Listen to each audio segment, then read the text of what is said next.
You don't got, you're playing touch butt with that dork in the park. There's a little snake in the grass. Hey, I'm not surprised, motherfuckers. No fucking Jesus, people. I'd like to take this chance to apologize to absolutely nobody. Hey, pussy, are you still there? I'm back. Who the fuck is that guy? Break out the red panties. We're rich, baby. I would like to introduce...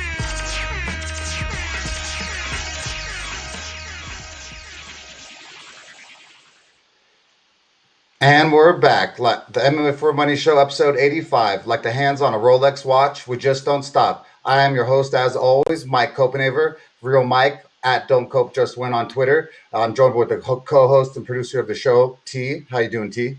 I'm doing good, man. What's up, everybody? Glad to be here. Just want to just shout out everyone in the chats that's already here live. We got 69 of you. Hello, Jackie Girl. Appreciate you. I want to immediately, right off the bat, just shout out some of the sponsors that we got. First off the bat, we got his Melon brand hats, MELIN.com.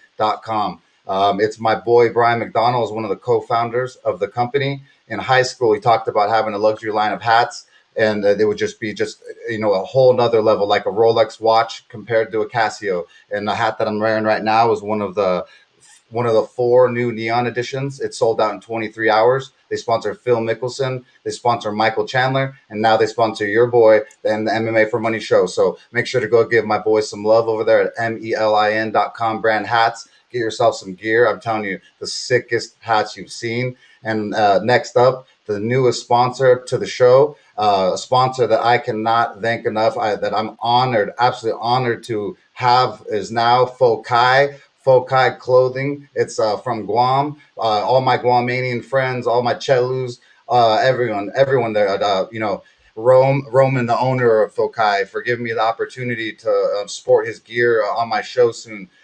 We've been sporting Fokai stuff ever since. I say since ever since all the time on the podcast, and that slogan is from them. I've used it since I was literally 17. I used to jump in my car, drive down for 2.5 hours from Simi Valley to San Diego undisputed, just so I could drop $200 on some undisputed shirts, so I could be the most fly guy over here in Simi Valley. So shout out to Fokai Clothing. I can't thank you guys all enough, and especially you, Koch Diaz, my boy over there from Guam too as well. Now lives in San Diego. I can't say enough good things about these guys. It's a family, and just welcome to the MMAforMoney team. Welcome to the Fokai family. I'm just so stoked to have the honor to have you guys back now.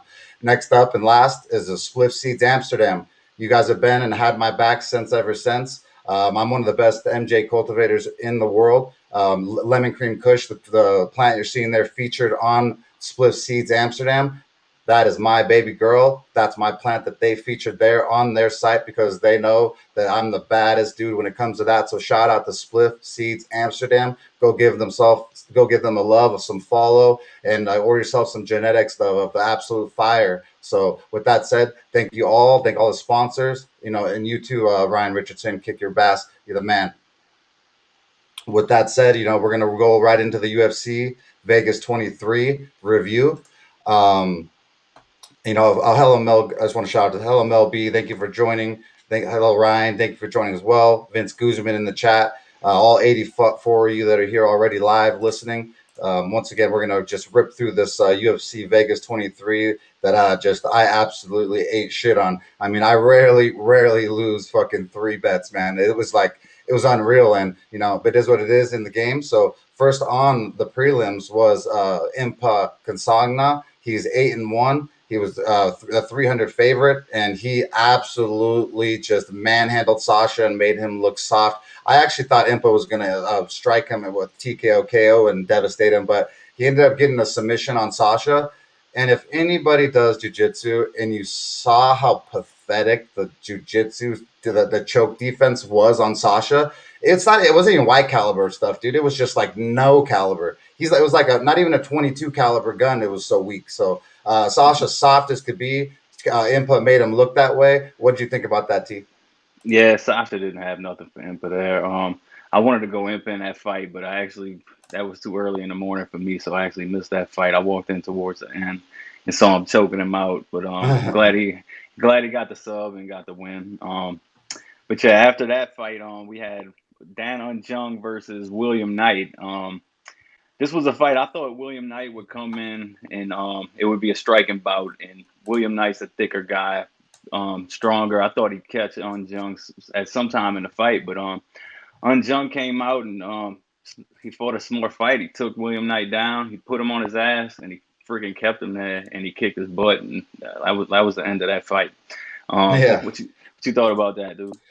Oh man, T and I do a pre-show, and prep for days, to get the show as professional as it is. And I'm kind of really mad at myself. I wanted to bet Dong Jung. I saw the height advantage, and I just thought it was just too much for William Knight in the sense of like just size and an advantage.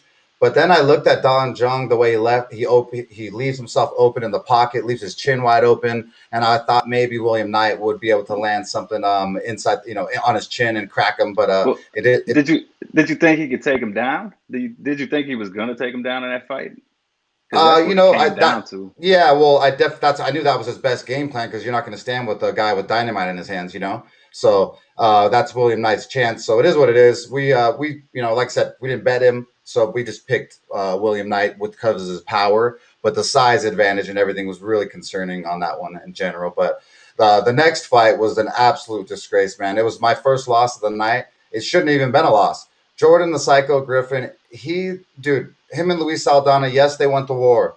Yes, the fight was super close. But Jordan Griffin was all over him. Almost had him finished a couple times.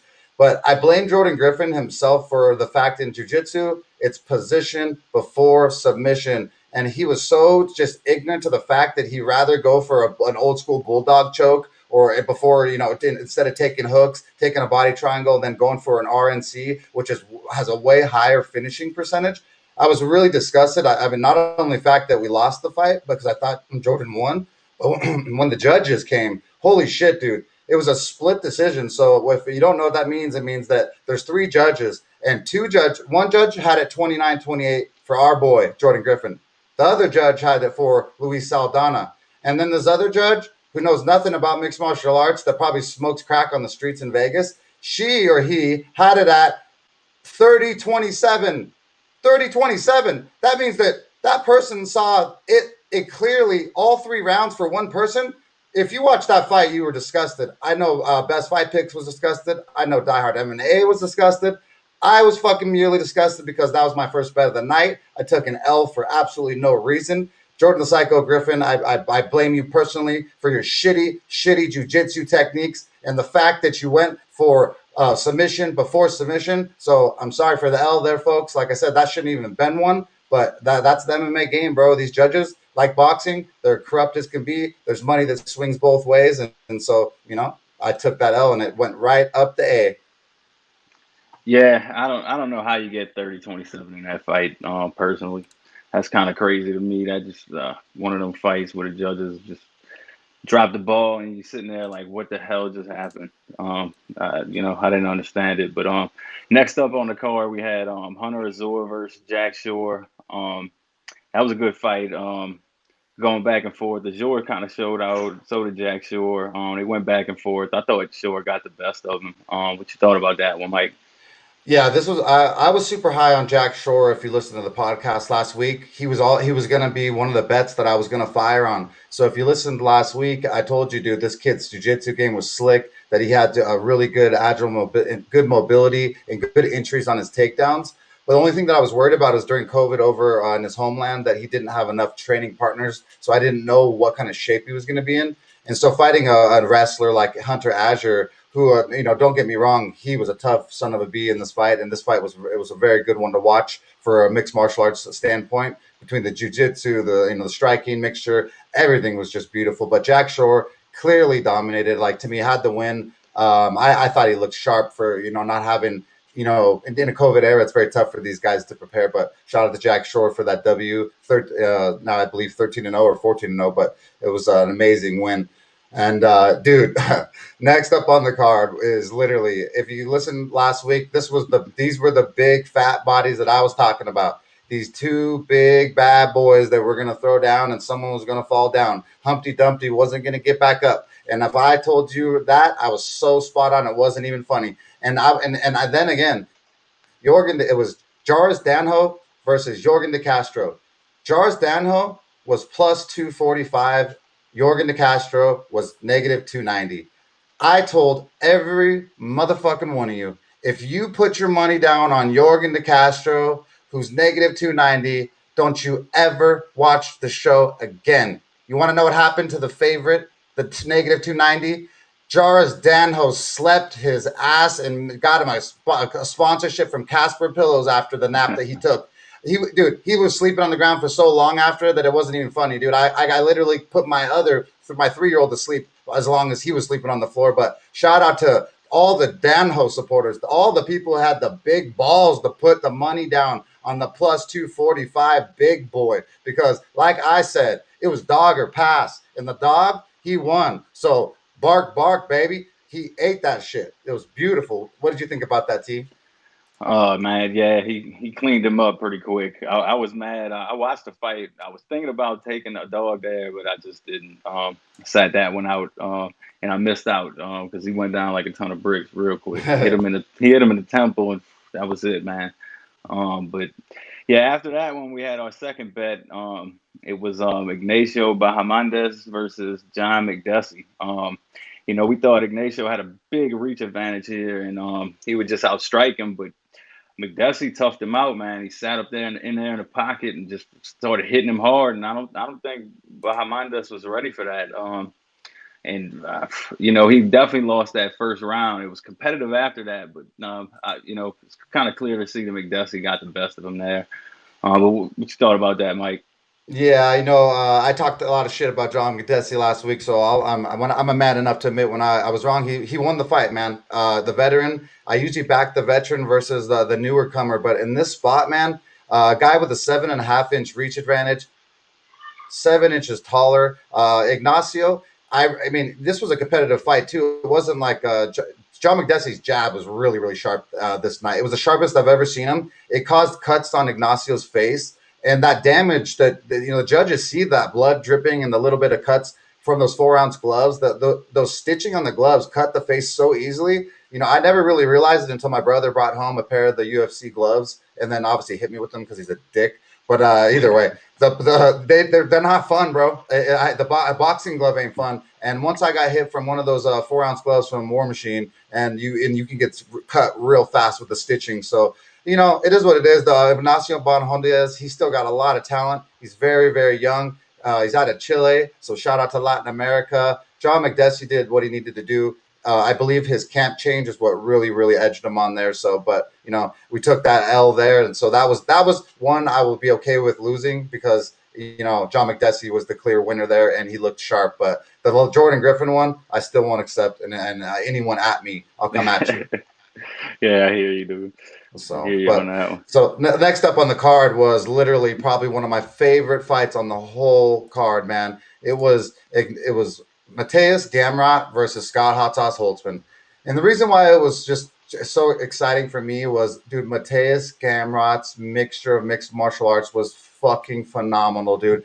But it didn't matter if it was his striking or his single leg or his double leg or his ankle pick. I mean, dude, it was unreal that he threw a right hand and he already was down on the left ankle of Holtzman and ankle picked his bitch ass down so fast it looked like War. Actually, you know what? It didn't even look like War Machine fucking taking me down because he couldn't even take me down that easily. He literally just made Scott Hot Sauce Holtzman look like some mild shit and literally ended his night, man. And it was beautiful. So go back and watch that fight. But shout out to Mathias Damrat. Absolutely amazing.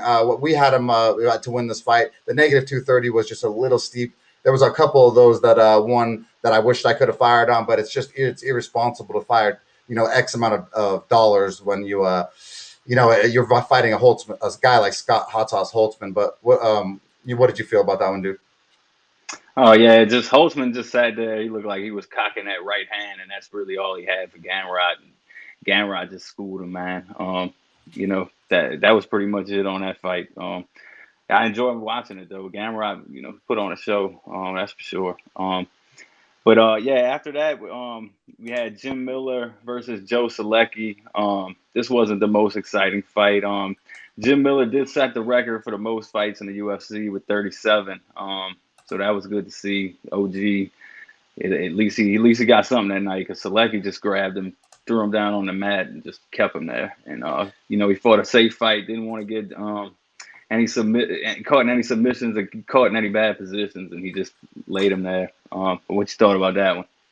Yeah, we picked Joe Salecki to win that fight. I knew he was gonna dominate Jim Miller. Jim Miller is just a little bit over the hill. The negative 235. Once again, that was the price tag on him. So at negative 235 means that you in Vegas, you got to throw $235 to win 100. Dude, if I was in Vegas, easily I'm dropping that money line because you get a little, the adrenaline rush in Vegas. You're for sure okay dropping the 235. But like when you're, you guys are my fans. I'm trying to give you a better edge. It's hard to tell you to fire, $235 on a new up and comer like Joe Salecki, even though I had faith in him against an OG like Jim Miller. But it was absolutely, I believe this was one of the boringer fights that they did, like a lay on me 69 position or side control. And I told story and bedtime stories. I don't know what they were doing over there, bro. But Joe Salecki, still sharp, young. He's got talent, but it was pretty soft, the win. Like, I want to see some damage. Like, what happened to the UFC where motherfuckers came to kill people? Or the Pride days when people came there literally to die in their shield. They need to go watch Bloodsport again. All of the UFC fighters. I think they need to go and have like a whole conference and a meeting like at like the freaking the MGM Grand and sit down every one of these mixed martial artists and just play Bloodsport for them, just again to remind these motherfuckers what the point of this whole sport is I watched someone die today. I want to see someone finish. I'm sick of this laying and praying and this soft shit. This is the stuff my brother used to say about that. Ben Askren, soft, lay and pray, hug your legs and do no damage. Put no submission attempts, really. No elbows, no hammer fist. Like, you guys are, dude, I know they're fighters and you're like, oh, give them respect, real Mike, and blah, blah, blah. Fuck off. My brother was War Machine. I know he was a pro fighter, and I don't need to give him respect. So if you're a pro fighter and you're this dumb where you can't even implement your jiu-jitsu game or your wrestling game or stick to a game plan, it's just sickening how stupid some of these guys are and soft, man. They're not game bred. They're not Phil Baroni style. They're not Enson Inu. They're not Barrett Yoshida. They're not fucking these old school badasses, Nick Diaz, fucking back in Pride, Anderson Silva. I mean, just absolute savages that used to go in and kill people. Now we're watching these soft little guys come in there and they're scared to get little cuts on their faces and shit. It's pathetic. It's like watching figure skating, but these guys are supposed to fight, And then we got these judges who come in and don't know shit about shit except dick and shit, and then it's retarded, So, dude, it was the fight. Yeah, Joe Salecki won, but it was blah, Good job. I can't wait to see you fight someone for real now. But sorry for the rant, but let's start fucking fighting, guys, because this is fighting, okay? Yeah. Jesus. I hear you. Hey, that fight was tough to watch. It was boring. Almost put you to sleep type stuff. But all right, let's move on to the main card. First up in the main card, we had Daniel Rodriguez versus Mike Perry. We pretty much knew this was going to be a slugfest, and they were going to throw down and set the card off right. But Mike Perry just was eating Daniel Rodriguez's jab that whole fight. He got him down in the first, and that was pretty much it. But after that, just Daniel was just stinging him with that jab. He pounded his face in pretty much that whole fight. But I got Rodriguez right before the fight live, right when the fight started for like minus 130, and I was happy I laid that number because that ended up being easy money. But what you thought about that, dude? Well, first off, let me just shout out a couple more people in the chat. Yassine Moore, thank you for joining us in the chat. Welcome. Jackie Girl, once again, love you. Always appreciate you. Jamie Birch, always in the mix. Vince Guzman, like I said, and everyone watching is 124 of you live right here. Absolute pleasure to have you guys here tuning in. But what I thought about it was, man, dude, I told you, these two gangster, loped out mofos were going to go in there and they were going to bang. And, dude, what I'm upset about is that, dude, I liked Daniel Rodriguez, his last fight versus Nicholas Dalby. He lost his last fight versus Nicholas Dalby because he didn't fucking punch or kick or do shit. He didn't even had no volume. The guy that I thought was that was going to beat Dalby, the Pinocchio boy that I called on the podcast, that Daniel Rodriguez that fought Pinocchio, he didn't have any punches or volume or nothing. But then he goes over here and he fights Mike Platinum Perry, who I like to call baby war machine. And he literally then shows up with a game plan that looks absolutely amazing. Like that was the dude that I bet on for like Vince Dolby. Like, what were you doing, bro? He showed up. He minced up Mike Perry's face, but Mike Perry's face has already been damaged. He's had broken noses in the past. Mike Perry, like I said on the podcast last week, is nobody to trust. He's not a real professional mixed martial artist. He's actually a pretty racist dude. He says, like I said, he says the N-word all the time. He's disrespectful. Like I said, I have no respect for Mike Perry. I'm glad that he got beat up. Daniel Rodriguez, I'm glad he won that fight. He showed amazing skill. Like I said, had a good jab, good straight lefts, just good all-around game, bro. So shout out to D-Rod for the win there. I wish I would have saw that versus Dolby, bro, and we would have cashed my bets for my MMA for Money fans. But, Pinocchio boy, you didn't show up. You could have killed him. You show up with Mike Perry and you beat him up. Mike Perry looked like 10 times scarier, bro. Like, I don't even get it. So, it's crazy, bro. But next up on the card, bro, was Mackenzie Dern. She fought Nina Nunez, formerly known as Nina Sarnaoff. Man, we don't bet low class women's MMA anyways, so I didn't bet this. But when I say that I should have known that Nina was not going to win, I feel like I'm disgusted with myself. Like, I thought about it in relationship form, and I was like, if Nina and Amanda are in a relationship, and there's one that's like superior than the other, like, so one gets told what to do, and it's not saying it's right, but like, it's just kind of a hierarchy, kind of. It's just how it is. So I was thinking about it. I was like, they just had a baby, and I was like, who do you think's watching the baby? Well, it's like Amanda Nunez is at the gym training. I mean, Nina looked like she came off the couch with her, literally with just milked the kid. So bro, I'm so disgusted that we didn't even jump on the Dern's sub. But shout out to our boy Super Tip Star on the MMA for Money team. He was all over Mackenzie Dern like nobody's business. Called the sub and everything, man. So super big shout out to him. I knew Dern could do it if she got her down, but I thought Nina was more intelligent. I thought that she had the training partners, has the best women's fighter in the world next to her. I thought she had American Top Team. I thought she actually was a better fighter than what I saw, but I guess she literally was just sitting on the couch feeding the kid. So Nina Ansaroff got her ace whooped, and Mackenzie Dern looked amazing. But I'm not going to give her, all the props in the world, because it was Nina off the couch who just milked her kid. So I mean, you could have grabbed a hot dog vendor that was a girl that night, and it probably would have been the same fight. Next up on the card, we had Julian the Missile Crisis, I believe, Marquez versus Sam Smiling Alvey. There's another one. I knew Julian Marquez was going to win this fight. The price tag was just like -185 versus a veteran like Sam Alvey. It's just like, man, I just don't like throwing money on that type of fight. But, shout out to him for actually finishing Alvey, because, Alvey's, not the easiest guy to get out of there. And so, Julian Marquez is really funny, man. Besides that, he ruined his thing with Miley Cyrus, and that's what he'll always be known for. He's pretty entertaining. I'm glad that he's in the UFC, because at least he finishes people like we want to see. So that is what it was. And then next up on the card, there was Sodiq Yusuff, and Sodiq Yusuff fought Arnold Allen. And bro, this was actually a really, really good fight and a treat to watch. I mean, Arnold Allen looked amazing, dude. Sodiq Yusuff is a tough mofo. These guys were just battling back and forth and just scrambling, and just Arnold Allen, man, he is the real deal right now. Like, he just really is. The odds were a gift. Whoever bet on Arnold Allen, shout out to you guys, because he really looked good, man. Absolutely amazing. Sodiq Yusuff is no joke. Super athletic. Heavy-handed. I mean, has great wrestling too. Arnold Allen looked really, really, really good on that one. Yeah, he did. He did. Yeah. I thought going in Yusuff would get him, but he had opportunity. It looked like he had the game plan, but Arnold, he did the damage in the first 2 rounds, caught him, and that was the difference in that one. I thought Yusuff might have got him at the end, but at the end of the card for the main event, we had Kevin Holland versus Vettori. That was another bet we had. We had Vettori ITD plus 125. We thought within the 5 rounds, Vettori would end up beating him up on the ground and getting him. But, Holland was too crafty, moving around. Vettori just wasn't aggressive enough, and we didn't get the W. Vettori held him down.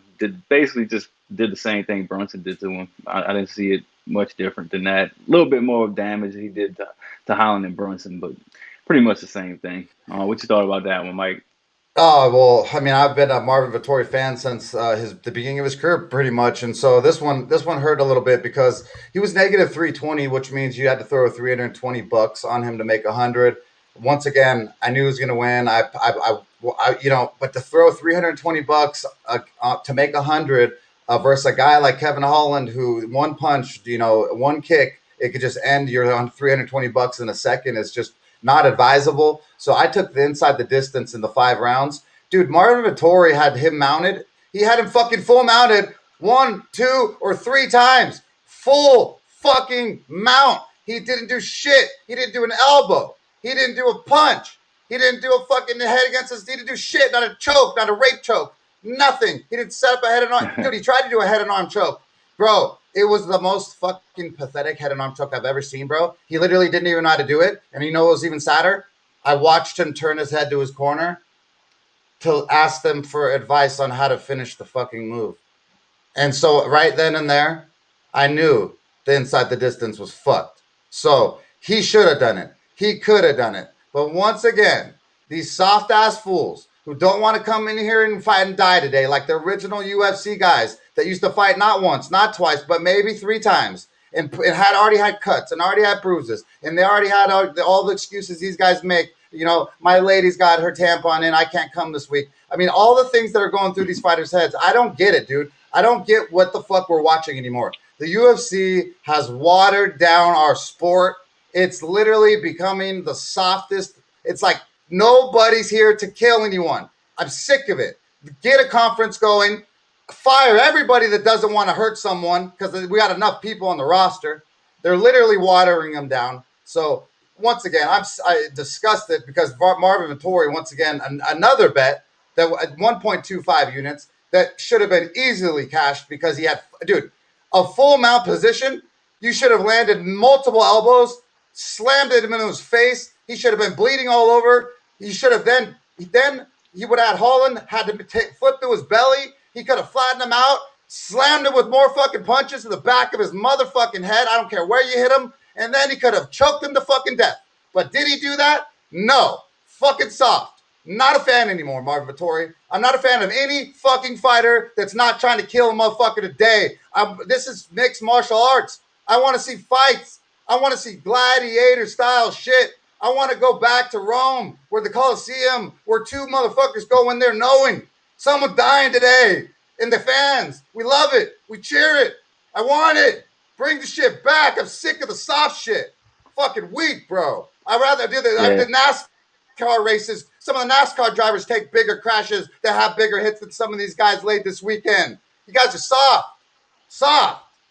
Fucking yeah, I hear you, dude. Oh, don't get me started. He definitely couldn't stand with Holland. That's for damn sure. But we knew that, and we knew he'd take him down. But speaking of Holland, man, I really want to see Holland fight Adesanya, and I don't think he could beat him. But I just want to see them 2 fight, man. I think them 2 standing up would be awesome to watch for a while before Adesanya ended Holland. You're the first person to bring that up, and I immediately I said Adesanya fuck his ass up immediately. I know that I will, but you're right. It'll be very exciting because Kevin Holland, at least, bro, he got poked. He got hurt in his eye one time. Couldn't even see him during the fight. And he still went on. He couldn't see out of the eye, and he even lied and said, Huh?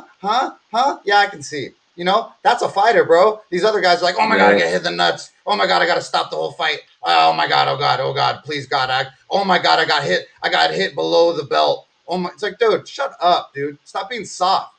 I would love to see Kevin Holland versus Adesanya. It would be a fun fight to watch someone just get devastated. Adesanya would probably win just by pure murder because he's the best striker in the UFC still to me, in my opinion. So...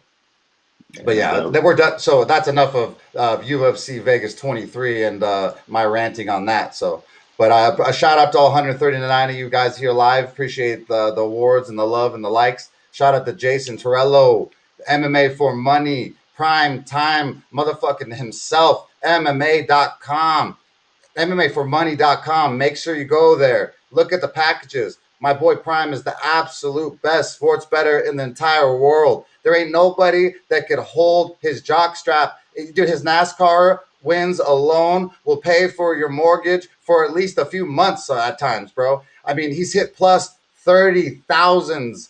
You know what that means? That means you put $100 down and you got 30 grand, bro, off one race winner. That if you had the balls to follow Jason Torello, MMAforMoney.com, and you buy that package, I'm telling you, you never seen someone win like him other than Ricky Bobby on the movie, bro. Okay, because MMA for Money for life, MMA for Money team. We're all about love and family here. We teach nothing but just investing. This is MMA talk. We'll get into some cryptocurrency. Sometimes we'll give a stock advice. So this is a team. You guys want to come and join us every Tuesday night, 6 p.m. Grab a beer, grab a bong load. Just do whatever you want to do. Come chill and relax. All the problems in the real world, they don't exist here on the MMA for Money show. We're here to have fun, good vibes. Besides my rants that I'm getting all fired up on for, though, obviously for entertainment as well, as I'm fucking disgusted with some of these soft ass fools. But once again, I just can't thank all you guys enough for the love that you've given the MMA for Money show. We got some big things going. And to all the people who doubted, I'm sorry that you ain't on the team no more, bro. But there's a lot of haters who hated against all of us pushing forth. But it's after cryptocurrency and all of the investments that we've made, to prove that we are the best team in the entire world when it comes to not only just sports betting, but investing. Not a goddamn Wall Street trader could hold my nuts, couldn't hold Jay Torello's nuts, and couldn't hold T's nuts right down below. So just if you want to make money, you want to be part of a team, you want to be like Team Money Mayweather, you come and join the MMA for Money team. You find it here on Haps TV. Haps TV is going to take over. There ain't going to be like Facebook drama and your mama and Twitter and all that stuff, that all the evil, the stuff that's just separating people. That shit don't exist here on Haps. Haps is for creativity. Haps was brought to you by ex-Disney television president David Newman and I might believe Mark Goldberg or Goldman. But either way, the point is to come here and have fun and just have a straight blast. If you like betting, you like mixed martial arts, we're the place to be. But if you want other sports like primetime sports, like NASCAR, football, NHL, MMAforMoney.com. Like I said, Jason Torello, Prime, he's the best there ever was. So just want to make sure to give my boy some love. And like I said, we'll prove it all the time. So let's get going though on this next event we got. So let's get into UFC Vegas 24. Let's do it. All right. So like you said, UFC Vegas 24, Whittaker versus Gastelum, the prelims. Anthony Burchak is going to be fighting. He's 16-7. He's plus 175 versus Tony Gravely, who's 20-6, coming off at the negative 205. Anthony Burchak, he's a wonderful mixed martial artist, and he's interacted very well with us for the MMA Funny show when Gustavo Lopez beat him. I don't want to say anything disrespectful at all because I appreciate relationships and friendships more than I do just ranting about just random stuff. But Tony Gravely, I really don't like the matchup for my boy Anthony Burchak here. It's just not good, man. Tony Gravely has a great takedown game. He's gonna get it down the ground. So then Burchak's got to lock up a sub. So he can do that, bro. But he also has just tapped to our boy Gustavo Lopez. So it's just very hard for me to back Anthony, even though I love him. But the plus 175, I understand why it's negative 205, Tony Gravely. But I'm not betting on this and don't have anything to say other than that. What do you say, T? Yeah, the line's off on this one. I mean, Burchak, he's got a height and reach advantage. He came out in a bad spot last time. I had to fight Gustavo. They training partners. And, I mean, that's just a bad spot. They know each other. And obviously, Gustavo had the advantage on him. But Gravely's got more upside here. I just wouldn't want to lay that number on him. I'd probably bet him by decision if I bet him. But I'm probably just going to stay away from that fight. Real fast, dude. I want to shout out my boy Matt McBride, who I've known probably since I was 9 years old. He just jumped in the chat. He's one of my good friends. He's watched me struggle from all the way my dad died when I was 9 years old until when I was, by myself when I was 17. Matt McBride has been my boy ever since, like we say, Fokai style. So a shout out to you, Matt McBride, dude. I fucking love you, dude. I can't thank you enough for being one of my dudes in the chat. So shout out to you, Matt McBride over here in California. To your family, much love. Just like I said, sorry, I wanted to make sure to give my boy some love because he deserves it. Yeah, all good. So next up on the card, go ahead, take it, dude. Go ahead.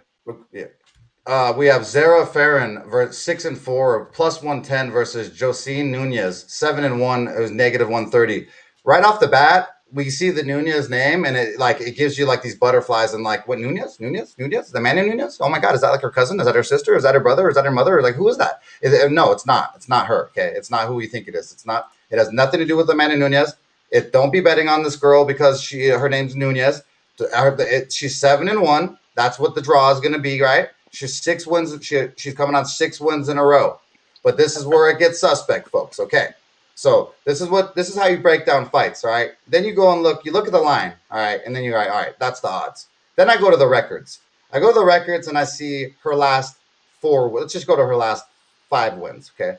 Her last win was a girl that was 4-0. So, that's not bad, okay? So the other girl, 3-0. All right, cool. So you beat 2 girls who kind of had some momentum, but in no real organization. Then the third to last win, the girl's 0-1. 0-1. My little sister will beat that girl because she's been fighting with us our whole life. This girl, that's one of your 3. That's one of 3 wins. Let's get to the next 4th win. The girl was 1-0. It's a pro fighting. The girl was 1-0. It's crazy. Then the next girl was 0-6. She beat 0-6. That's the type of girls in padded record that Josine Nunez has. Like, no, this has got something written suspect all over it. Then I'm like, all right. I got red flags. Let's go. Let's look at their contestant. Zara Farron, 6-4. Right away, coming off 2 losses. It automatically gives you like this ugly feeling. You're like, ew. 6-4? That's ugly too. You suck at your job. You're a pro fighter. 6-4? That's crazy. If I was that bad at my job, like I was like 60% good at my job at the time or whatever, you'd be kicked out, bro. You suck. So she's coming off 2 losses, right? But this is the first time that she's going to actually have a size advantage. She's been fighting girls like Megan Anderson, who's a freaking giant Viking lady. She was like 6'10". I mean, you got triangle choke by her. A triangle choke is very easy to lock up when you're long, man. So, yeah, she lost to, Megan Anderson. Okay, I understand. Felicia Spencer, she has a decent ground game, and then she ground and pounded her. I mean, okay, you're not to be trusted. I'm not saying I'm going to bet on this girl. But when you look at the line and you look at it, it's just like Zara Farron, for the first time, she's got more experience. She's taller. She's actually got the size advantage for the fucking first time.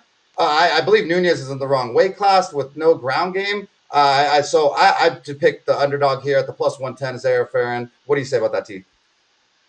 Yeah, I'm with you here, man. I think Farron, she'll edge her out here. Like Nunez doesn't have too much for her, so I'm with you here. But next up on the card, we got Bartosz Fabinski versus Gerald Merskart.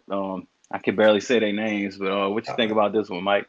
Oh, bro, you barely say their names because it barely matters. Bartosz Fabinski is 15-4, negative 130 right now, fighting Gerald Merskart, known as GM3. GM3 is 31-14. He's the plus 110 underdog. GM3's got more experience than me. I feel like GM3 is like just tougher. Fabinski, if you just Google him right away and just look at his picture, he just automatically looks soft to me right off the bat. He just looks like a guy like, bro, like he's just like, you're here. You don't look like a guy like the guys that I'm telling you that want to come and kill today. Bart, this ain't that type of guy, bro. Like he doesn't look like he ain't it. So, and you can tell by his record. His last fight, he got armbarred round 1.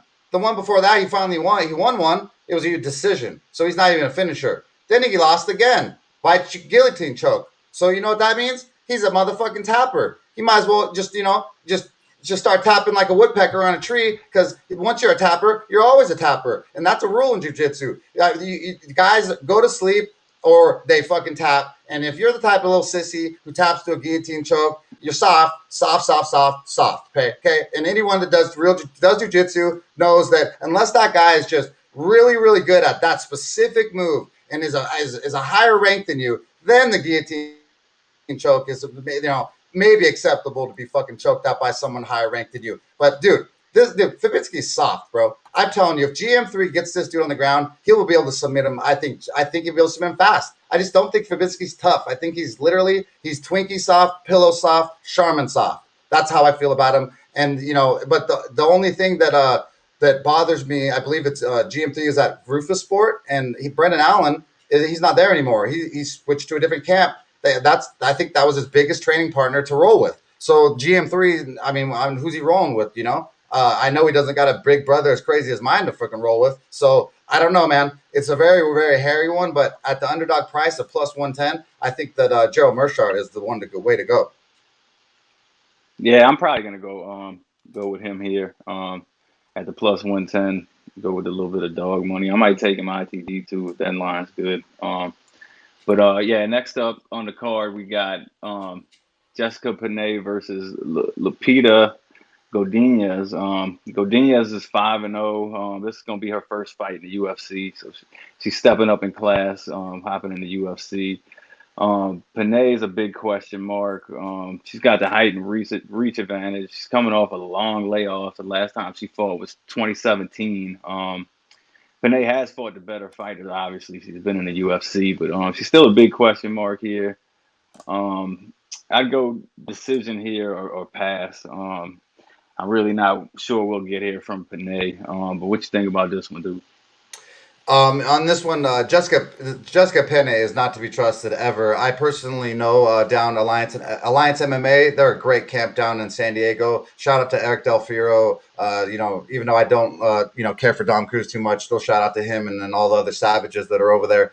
But the point is that Jessica Penney's over there, Alliance MMA. She has Angela Hill to fox around with all day, but Jessica Penney, once again, this is one of those people I just talked about. Soft. She's one of those people who gets hit in her nose and is like, oh my God, that hurt. Really? It's a fucking fight. It hurt when you got punched in your nose? No fucking shit. Are you going to push through that, or are you just going to hold your nose now and curl up in the ball while you get your ass beat? I mean, Jessica Penne is that type of girl. She's the type of girl, that's why she's 12-6. She hasn't fought since 2017.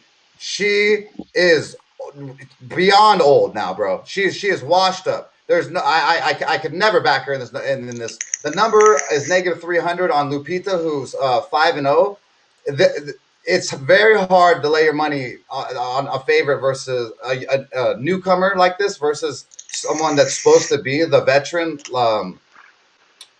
like Jessica Penne. But Lupita Godinez, she's 5-0. She's very mean. When I talk about mean, she's Mexican, mean. She's got that Mexican heart. She's got that gas tank. She's going to come in there to eat your face off. That's the stuff I want to see from someone. So Lupita Godinez, yeah, she's -300. It's the price is steep, but I see why. I think she just absolutely beats the shit out of Jessica Penne's face and makes a penne noodle out of her ass. She's going to be down on the floor, jiggle, and she ain't going to be waking up, bro. I don't think she makes it to the bell. This is the rare time I'm going to say that a 5-0 newcomer that is kind of suspect actually has the skill to actually put Jessica Penne straight into the hospital.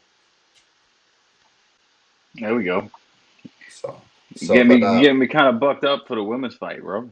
Bro, someone got to get you bucked up because of the fucking, this is not, these women's fights sometimes aren't the best. But look at the picture of Jessica Penne on there, bro, and tell me if you think she's tough. I mean, they don't even have a picture of the other girl, and I already know she's tougher. So, it is what it is. But it's this thing. I have nothing against good upper class women's MMA. This is garbage. If it was male or female, I don't care. I'm gonna call it as it is. If this is low class MMA for women's division, especially in the UFC caliber. Lupita should win by just absolute domination. So, like I said, hopefully she'll just smash her into the ground, and we'll talk about that next week. But next up on the card, Alexander King Kong Romanov, 13-0, coming against Juan Espino, 11-1, plus 115, -140 for my boy King Kong.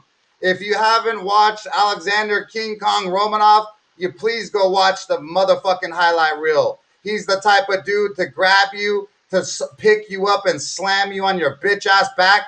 His last fight, he won by literally what I just said, slammed the dude down so fast, and he put his forearm so deep into the dude's throat that against the canvas, because he was that strong, that he put that bitch to sleep. So, this is my first bet of the night. I'm backing my boy King Kong, the motherfucking man. Negative 140, 1.4 units going down on King Kong Romanov to absolutely pick up Espino and slam him down on the ground. The only thing that my boy Romanov has to do is just not get caught by something stupid while he goes on an entry for the takedown. But Alexander Romanov, he's a big dude. Espino's big too as well. This is a heavyweight fight. But the point is that Alexander's whole game plan is to grab you, to take you down, and smash you. I'm a fan of that. So, yes, I'm back in Alexander Romanov against Juan Espino at the negative 140, dropping 1.4 units, the first bet of the night. And not to mention, Romanov's 10 years younger. So, let's fucking go, baby. Yeah, man. I'm right with you. Romanov, he's 30. Espino's 40. It's an interesting fight, though. They both submission artists. But, Romanov, I think he's got the slight edge in age and ability. So I'm right with you here. I'm going to be putting my unit down when they go to fight. But next up after that, we'll have another female fight. It's Tracy Cortez versus Justine Keish. Cortez is coming out of nice fight camp. Fight ready MMA. She's got 8 wins in a row, 2 of them in the UFC. Keish, she lost 3 out of her last 4 fights. Her last one, she got submitted, rear naked choke. Cortez is the up and comer here. I think the UFC likes her, so they probably want her to win, and she'll probably get the W here. So I'd go with her decision. But what you think about this one, dude? Yeah, this fight is man. Literally, Justine Keish has literally shit in the octagon. Like, literally, she's known for literally shitting her pants while she fought for Elise Herrig. It was the most retarded thing I've ever seen, ridiculous thing I've ever seen in my life. Sorry for using that word. To get that clip. Yeah, I'm sure but the point, seen it, though. bro, she literally shit herself in the octagon while she was fighting. It was on the octagon floor. It's like that's the claim to fame to Justine Keish. But Justine Keish, though, she does have good striking. She does have a lot of volume. She definitely does have combos, and she's not that bad, dude. But Tracy Cortez, she's coming out of Fight Ready MMA. She's just literally younger, or if you want to get sexual, she's beautiful, dude. Like, not only is she gorgeous, but dude, she fights and she's a scrapper. She's got 8 wins in a row. She's got literally one of the best camps behind her. Like I said, Fight Ready MMA. They have some of the most highest scientific training that's going on for strength and conditioning. The lab result testings that they do. Fight Ready is just like on a whole nother level right now. I'm a huge ATT fan, but Fight Ready has been basically my new camp that's like my favorite lately. But ATT, Mike Brown and then the likes is still always going to be where I'm at. But I think if Cortez is smart and she sticks to the game plan, that she probably wins this fight via decision. So at the price tag of negative 240 on Tracy Cortez, that's a little steep because you could lose a decision. Like I said, these judges are crazy. But if you could look at the decision prop for Tracy Cortez, I think she could possibly it would probably be plus 100, plus something. It would be much better odds than a negative 240 favorite. So you could get a good value off of someone who's going to win. In my opinion. So you have anything to say on that one, T? Oh, you already did that, right? Yeah, I did it. Yeah, let's go roll it to the main card, dude. Yeah, buddy. So all right, well, I just want to say thank you to all 181 of you live. In effect, 183 keeps going up as we speak. Just I cannot thank you enough for all of you guys for being here live with us, tuning in to the MMAforMoney show. We're all about love and family and teamwork over here. Makes the dream work. This is MMA advice, cryptocurrency investing, and stock advice. Me and my boy T and the MMAforMoney team have all proven records of absolutely just destroying. I'm talking about like literally 2,200% gains on crypto coins, stuff that you wouldn't imagine. I mean, I'm an early Tesla investor. I got in $129 before it shot up to $2,500. and split 5 ways. So you want to be part of the MMA for Money team. We call it the MMA for Money team because motherfucking team's making money. And if you look everywhere we go, we got the proof of it. So we appreciate all you guys who are our fans and supporting our community. And with that said, we roll straight into the main card, and we got Ricardo Ramos, a UFC veteran who's 14-3, fighting Bill Algeo, who's 14-5. Ricardo Ramos has negative 380, a negative 138 at the time, and Bill Algeo was plus 105. Ramos, super young, man, talented. Dude, really slick jiu-jitsu game. If this guy gets your back, man, he's the type of guy that sinks in the hooks, the body triangle, and gets your neck really quick. That's his best game plan, and probably the way that Ramos would win this fight. But Bill Algeo is no joke, man. He's really good at leg kicks, spamming, just volumes of lower leg kicks, more output. So this is going to be a great fight to watch. I'm going to lean Ricardo Ramos just because he's a veteran and that's my rule. But don't be surprised. Like if they drop these two in an alley, I think that Bill Algeo is that meaner guy that I talked about. You want to see to kill someone today or hurt someone in the octagon. So I think Bill Algeo is the dude that in the streets would win, but this ain't a street fight. I think Ramos has a chance to take Bill Algeo's back because Bill Algeo gives takedowns easy sometimes. So if Ramos gets his back, he's absolutely fucked. But we'll see. Yeah, no doubt. Algeo's coming off his first UFC win. Ramos lost to Leon Murphy his last time out. I think it's gonna be a close fight. I'm not sure either way, to be honest. Ramos is the younger guy. I'd probably lean to him, but I'm interested to watch this one. Next up on the card we got Luis Pena versus Alexander Munoz. I really like Pena here. His last fight was against Kama Worthy. He lost it by submission, but I feel like it was a real competitive fight. Kind of blew it, but he's been training with Damrat too in camp, and Damrat's coming off an impressive win we just showed you. So I really like Pena here. But what you think, Mike? Yeah, I agree with you 100%. Luis Pena, he's 8-3. He's fighting Alexander Munoz, who's 6-1 in the newcomer in this position. Luis Pena, man, I mean, the guy has a lot of talent. He's very long for the division. He's strong. He's got good jiu-jitsu. He's got good striking. But Pena's last fight against, like I said, was against Kama Worthy, and he lost by sub. And we actually bet Kama Worthy on that sub. We got plus 200, I believe. That was the big win. That was Kama Worthy's first fight. So shout out to us for calling that Luis Pena win. But on this one here, Pena's been training with Mathias Damrat, that dude I was speaking so highly of earlier. The dude that had the sick just volume of striking. He literally would throw an overhand right, go down and left ankle pick you so fast you'd be on your ass. I think that training with those type of guys that is really going to help Pena here because that's kind of his Achilles heel. So at the negative 140 odds, me and T both love the reach advantage that he's going to have. I believe that he's now improved his game with his team. So we're at the negative 140. We're doing the 1.4 units to win 1 unit. So we're rolling Luis Pena. So let's fucking go. Yeah, I like this one. Yeah. And then next up on the card, man, is Abdul Razak Al Hassan, 10-3, negative 300 versus Jacob Malkoun, who's 4-1, coming back at plus 235. Automatically, I'm just like I'm like in shock that we're seeing a 4-1 fucking guy up on the main card. Like this is weird. I mean, it's like 4-1. So something's going on. Okay. Then his last fight was a loss. He lost to Phil Haas in round 1, and it looked, I think it was pretty quick. So either way, he lost in round 1. Okay. 13 seconds, bro. That's how fast. It's too quick. So I mean, I wouldn't trust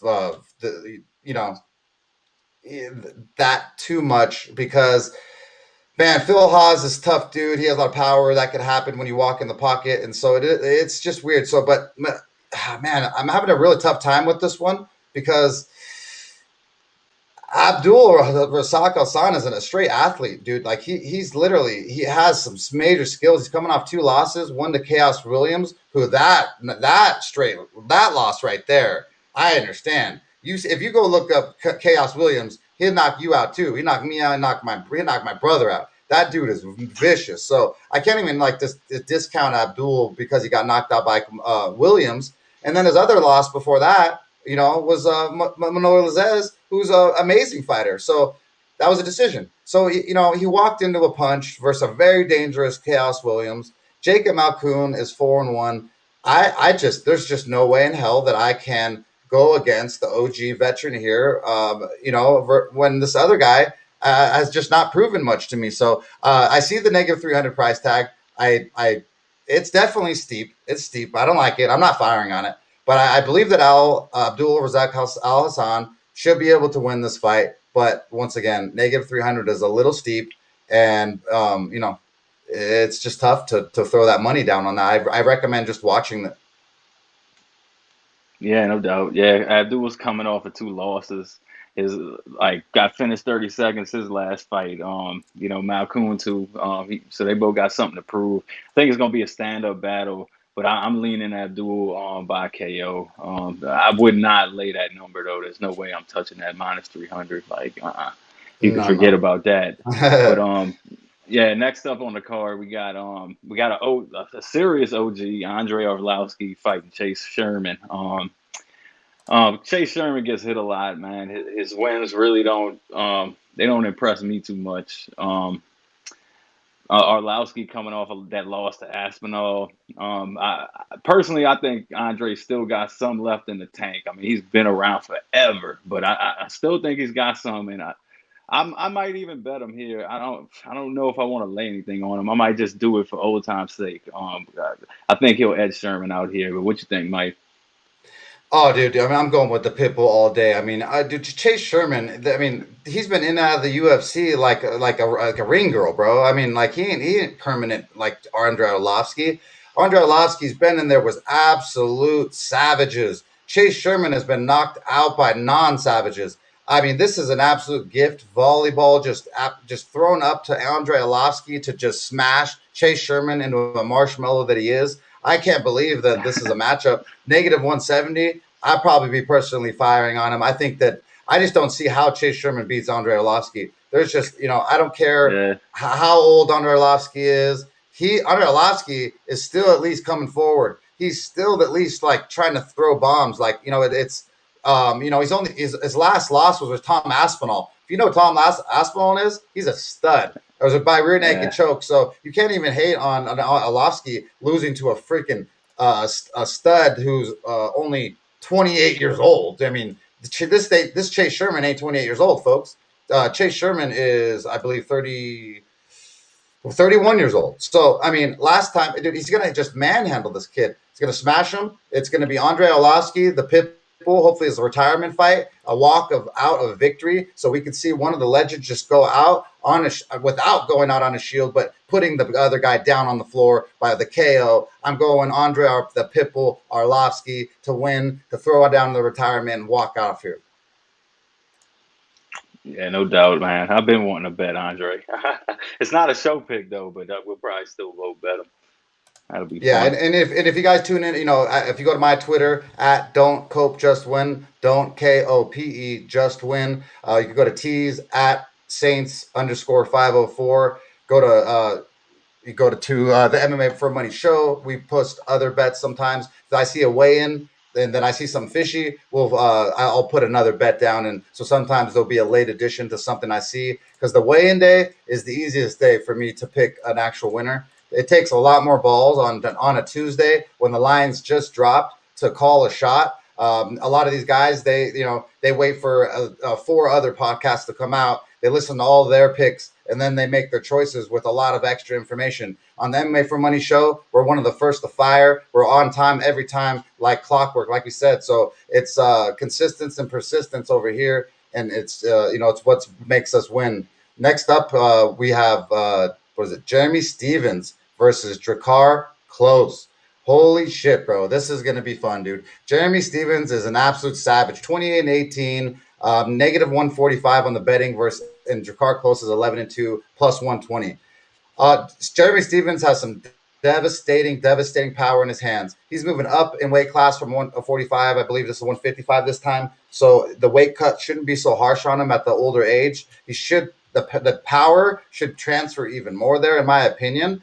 Drakar Close just got absolutely devastated by Beneil Dariush. Like, I'm talking about just spinning back fist murdered. The dude's going to be having nightmares for that KO for the rest of his life. I don't care what he says. I mean, I'm thinking about that fucking thing still. So, I mean, Jeremy Stephens, if he lands one clean right hand on Drakar Close's chin, he's sleeping. So I got to back my boy Jeremy Stephens, who trains at Alliance MMA with all the OGs. Like I said, Eric Del Fiero's the coach down there, one of the best, smartest dudes in the world. In like I said, Dom Cruz and so many other badass fighters over there that he has to train with. So I cannot go against the veteran here. Drakar Close definitely is younger. I'll give him that edge, but he gets touched one time on his chin, and you're gonna see him sleep. But that's my say on that one. Yeah, but I'm wondering if Stephens loses this, is he out the UFC? Because that's 4 in a row. Well, he's coming off 4 in a row. His last one was Qatar. And, all his losses are the good fighters, though. But I mean, his back's against the wall here. That's for sure. I think he's going to be coming out looking to just clean up Close with just one big shot and just pound him. But to me, I don't think Drakar is too bad. He's got good ground game. He's a solid striker. Personally, if Stephens doesn't get him, I think he's going to lose the decision. I think he's going to have to knock him out, and if he doesn't, I think he'll end up losing the decision in that one. But that's a good analysis, And then, like I said, we don't always got to agree over here. That's better to hear some other sides too. So, yeah, for sure. But yeah, let's go into the main event, man. Right here we got Robert Whittaker versus Kelvin Gastelum.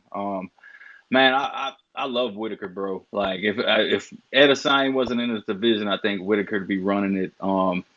It was supposed to be Costa versus Whittaker, which would have been a pretty damn good fight to watch, and I think Whittaker would beat Costa's ass too. But can Gastelum last with Whittaker? I doubt it, and I'm very high, so I just think Whittaker's going to dominate him. But we'll see how it goes. What you think, man? Yeah, well, I'm a big Bobby Knuckles fan. Robert Whittaker he's a stud, dude. I mean, if I don't care if you're gay, straight, bi, whatever you want to be, LGBTQ, we love you all. I'm straight, okay? You go look at Robert Whittaker, and bro, I will turn gay right now for him. Like, he is beautiful, dude. Like, and not even that, the way he holds himself, dude. He's a professional. The way this how smart he is, like. He's a good mixed martial artist in the true sense of mixed martial arts and like a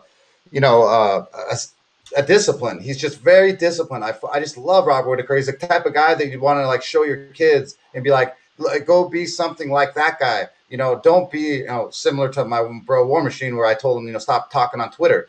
But Robert Whittaker he's a savage. He's striking. It's just amazing. Kelvin Gastelum is going to be outsized here. For the first time in a while, Whittaker is going to have a big strength advantage, in my opinion. He's going to be bigger. Kelvin Gastelum is only in the 185-pound division because his fat ass could not stop eating all the Twinkies in the year 2000 snacks that Day was talking about on next Friday. He must have been eating all the Twinkies because he couldn't get down to the 170 mark anymore. So that's why he's fighting at the 185. So I'm never, ever backing the Kelvin Twinkie Gastelum. I'm going with my boy, Bobby motherfucking Knuckles. I hope he devastates him. I hope he drops him to the floor and sleeps his ass and just literally just puts him into a night land and nightmare land. So Bobby Knuckles, let's fucking go, baby. And so with that, with that said, that's the whole UFC card. Now that we have a little bit more time, I just want to we'll get into a little bit of cryptocurrency talk. Me and the MMAforMoney team has been into cryptocurrency since 2016ish. MMAforMoney himself, Prime, is responsible for specifically my first investments in any cryptocurrency. I'm so thankful that he even told me about it, or like made me aware of that there was this asset that was just digital gold floating. It changed my whole bum life. I went from a $13 EMT salary and working on the ambulance in Los Angeles, where nobody gave a fuck about me. I mean, they don't give a shit about all those first responders. And then all of a sudden this year, everyone's a hero now over there, but they're still getting paid $13 an hour. I hope you guys know that some of the best medics in the world right now working at AMR, American Medical Response, they getting paid $15 an hour to save your life over here. And that's just despicable, disgusting. Shout out to all the first responders. I've done my years of duty, search and rescue with LAPD, Devonshire Division, CEMP, specifically search and rescue as their medic. I've done my time, and I've made my leaps and bounds. But if it wasn't for MMA for Money team, if it wasn't for Jason Torello, if it wasn't for my boy T down here, if it wasn't for a Super Tip Star, if it wasn't for this community that was built, that blockchain is literally the same thing. There's like there's this circle of this unity that I can't explain. Like I've sent tens of thousands of dollars to people I've never met before to invest for me, and they send me the money and coins back. The honor, integrity of cryptocurrency is just unreal. We're talking about an asset that is the first of its kind, Bitcoin. There's only 21 million cap. After 21 million, there will be no more. There's no more monopoly money being printed like the US dollar prints. The US dollar, they print 10 trillion this year, and they added 10 to 20, so it's 30 trillion in debt with no plan to ever be fixed. Bitcoin is worth over $1.2 trillion. It's got zero motherfucking debt. I don't know what kind of mathematics major you guys need to be, but a 21 million market supply, there's 19 million gone now. You guys, there's a race for 2 million more, folks. Once the 21 million Bitcoin are gone, you guys know what supply and demand does?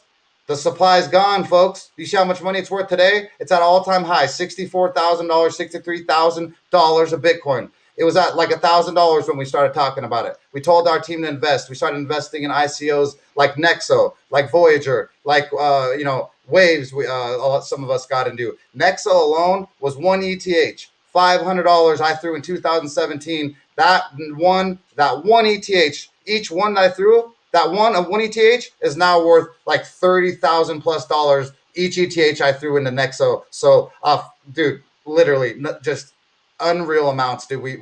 It changed my whole damn life. Nexo is killing, man. If you don't, Nexo, let me get into that, is called NEXO, obviously. They are basically one of the first crypto-backed bank and loan platforms. You can put your cryptocurrency down as collateral for a loan in US dollar and pay off whatever you want to do. They're going to have a Visa credit card soon that you can swipe. There's already companies like that, but specifically they're going to have their own, which is huge. They also are they give you APR back on my Bitcoin. You get 5% APR back daily. 5% APR back daily. No lockups, no contracts, no freaking like the CDs and these bankers got you all manipulated. You get free withdrawals too, man. I just withdrew some Ripple today and didn't have to pay anything. Everybody's getting killed on tax fees, getting killed sending stuff on fees, and Nexo's gives you five free withdrawals a month at least. It might be per currency, but I'm not sure. So the chart you're seeing is Nexo. It's at $33. It's an all-time high, folks. A motherfucking all-time high. So $3. Dude, $3.30. Hey, my favorite number is 3, baby. So 333, baby. $3, I wouldn't be sitting here. That's damn sure. Hey, all I know is that hey, if it wasn't 333, you wouldn't be hearing Real Mike ranting anymore. I'll tell you that'd be fucking probably suicidal. But the point is that Nexo,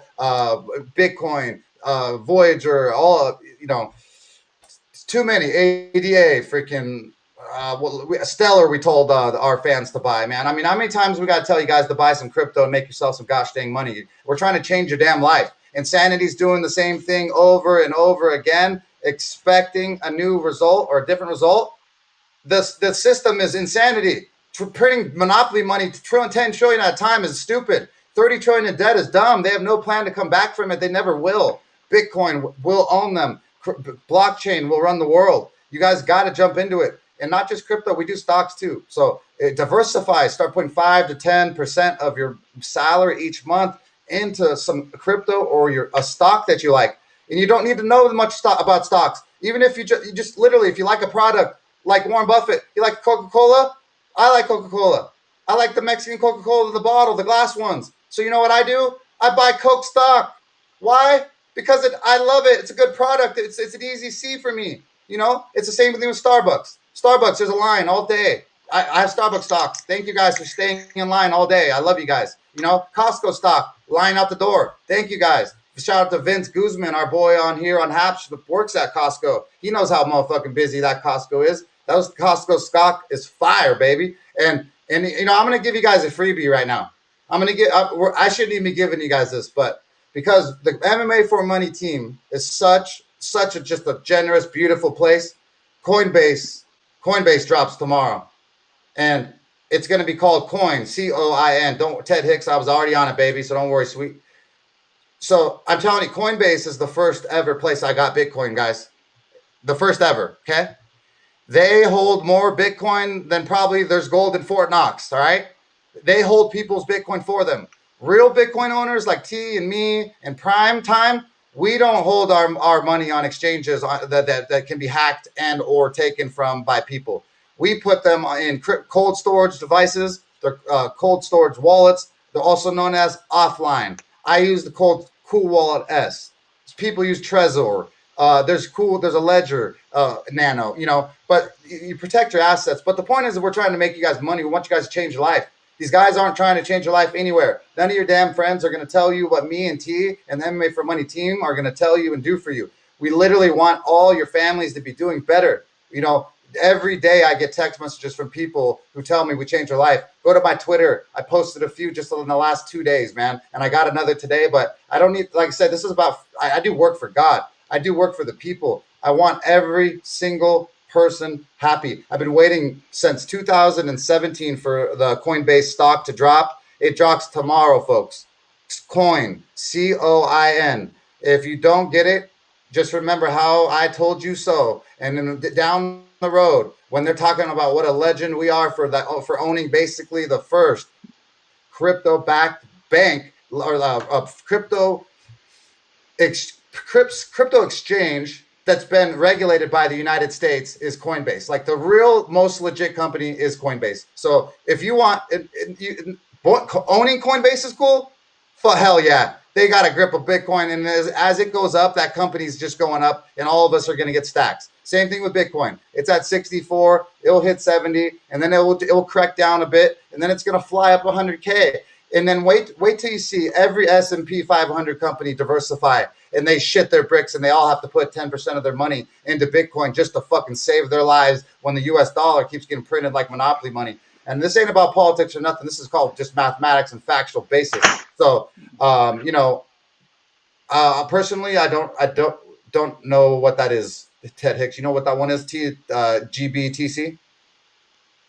GBTC is just it's Bitcoin, but it's man, it's hard for me to explain. I'd have to pull it up to really know what I'm talking about. But it's Bitcoin. I think it's kind of like a Bitcoin future contract, and it's okay. It's backed. It's legitly backed. But that's what a lot of the big legit dudes that come from stocks. Yeah. They'll buy GBTC instead of buying BTC. Okay, actually. So that's gonna be a problem in the future. So in the future, because it's gonna be GBTC is gonna one that owns the BTC. You see the G. The GBTC means that the G holds the BTC. So yeah, but it's just future contracts. So you just go on there when you think it's gonna go up and say, all right, I want to buy so much, yeah. And then you let that go when after it went up. You know, I guess you stock people. You know, yeah, no, I do stocks, but even that I don't see why I would do it. I'd rather just buy my own. I just rather stack cryptocurrency, Bitcoin, and invest in, like we told you guys, Ocean.